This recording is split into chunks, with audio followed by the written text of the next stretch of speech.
Hello, in this video I'm gonna show you how to improve your battery lifetime on Asus ROG Phone 6. So in order to do this, open up your settings. Next is to find the battery. Here we'll enter battery care, and now you can enable steady charging. Make sure to enable that. It will charge your phone slower, but it will increase your battery lifetime. Also, you can select the charging limit, and I would strongly recommend doing that to about 90, and that way it will also improve your battery lifetime.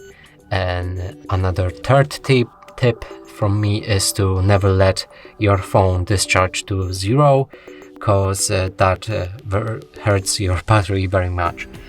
And that's it for this video. Hope you like it. Please consider subscribing to our channel, leave a like and a comment below.